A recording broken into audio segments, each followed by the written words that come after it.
Hello mga followers, mga good morning. Dito tayo sa area ng pagkukuha natin ng sustansyang lupa para sa pananim nating gagawin.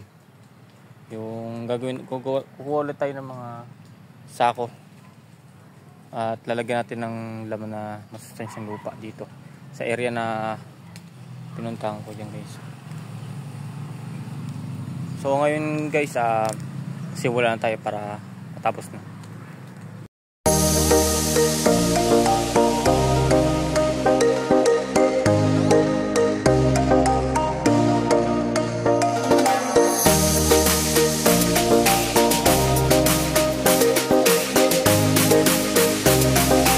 May mga 8 na tayo nakuha mga ka-followers. At marami pa. Bali ano pa. 12 pa. Bali 22 eh. Bali gagawa pa tayo. Baka pa tayo ng 8 pa. Ay 12 pa.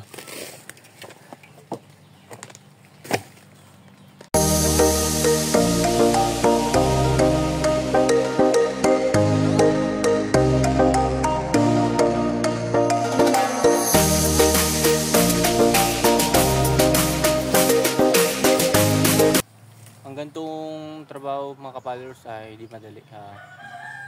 Kailan mo talaga ng tiyaga dito para magtagal ka talaga.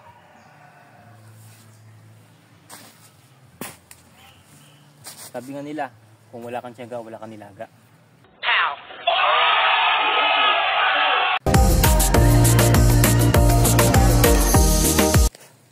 So bali mga ka-followers, tapos na tayo magkuha ng mga lupang masustansya.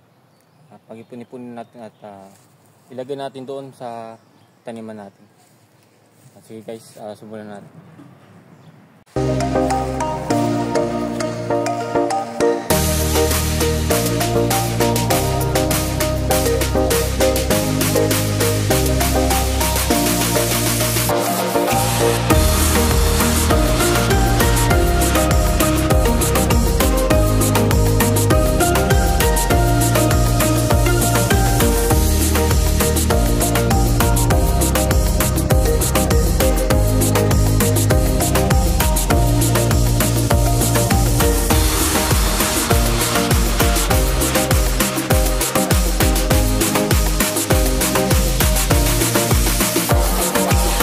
Nabuhat natin lahat mga followers sa sako dito.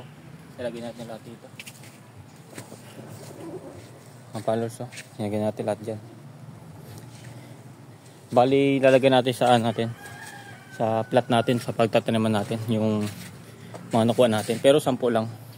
At yung iba, di ba, na nakuha na naman natin. Nakuha na natin yung nakarang nag-video tayo. Kaya 10 lang muna yung alagay na natin dun. Okay guys, magsimula tayo.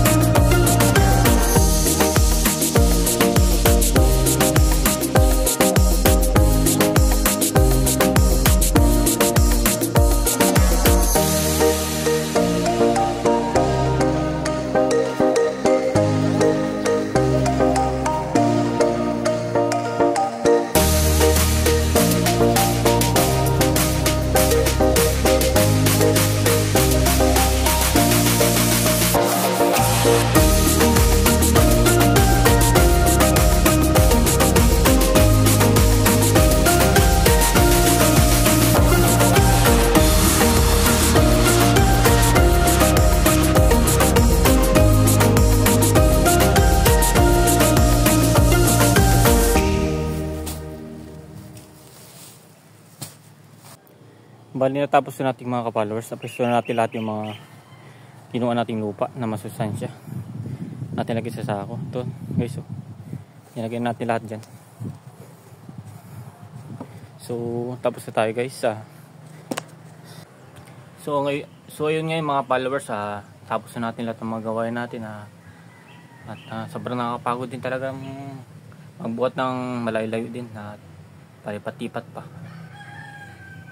Di bali at natapos natin at nagawa natin ng maayos at nailapagyan natin sa plat natin na pagtataniman. So sa next video ulit, papakita ko kung mga tatanim natin na kamatis sa susunod na video guys. So abangan nyo na yung susunod na video ko guys. Salamat.